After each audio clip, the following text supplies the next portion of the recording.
நான் சொன்னல மக்கள் காசுல இருந்து ஒரு பைசா கூட தொட மாட்டேன்னு.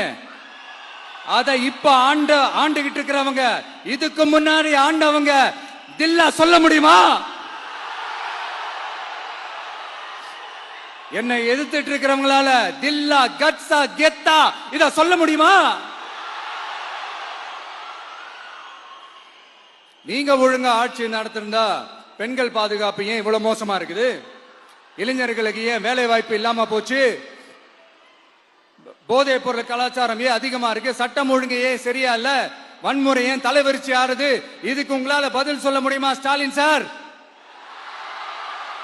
பதில் சொல்ல தகுதி இருக்கான்னு தான் கேட்டிருக்கணும். ஆனா கொஞ்சம் நாகரிகம் கருதி அப்படி வேணான்னு பாக்குறேன். 2.5 வயசு குழந்தைய துள்ள துடிக்க உங்க திமுக நிர்வாகி ஒருத்தன் கொன்னான, அதுக்கு என்ன பதில் சொல்ல போறீங்க? விளாத்திக்குளம் பக்கத்துல +2 படிக்கிற ஒரு பொண்ணு டாய்லெட் வசதி சரியா இல்லாம ஒரு அவசரத்துக்கு காட்டு பக்கம் போய் ஒதுங்கினாங்களே, என்னாச்சு? இந்த உலகத்தை விட்டே போயிட்டாங்க. அதுக்கு என்ன பதில் சொல்ல போறீங்க? இந்த பிள்ளைங்களை உங்களால திருப்பி கொடுக்க முடியுமா சார்? 5 வருஷமா போலீஸ் டிபார்ட்மெண்ட் கையில வச்சுக்கிட்டு என்ன சார் பண்ணீங்க?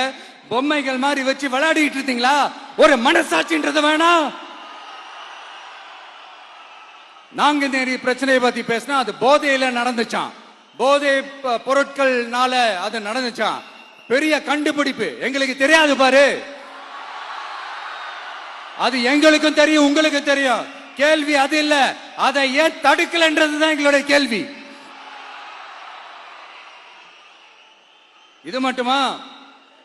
மணலை திருடுறாங்க, மண்ணை திருடுறாங்க, மலைகளை முழுங்குறாங்க, சட்டவிரோதமா கல்குவாரி நடத்துறாங்க, மணல் மாஃபியா அது ஒரு பக்கம் நடந்துகிட்டு போகுது. இன்னொரு பக்கம் மினிஸ்டர்ஸ் கொள்ளையடிக்கிறாங்க, இன்னொரு பக்கம் குடும்பமா சேர்ந்து கொள்ளையடிக்கிறாங்க. டாஸ்மாக்ல ஊழல், நகராட்சி துறையில ஊழல், இப்படி ஊழல் ஊழல், ஆட்சி முழுக்க ஊழல் ஊழல்லே ஊறி போய் நாரி போய் கிடக்குது. எந்த மூஞ்ச வச்சுக்கிட்டு சார் வந்து ஓட்ட கேட்பீங்க?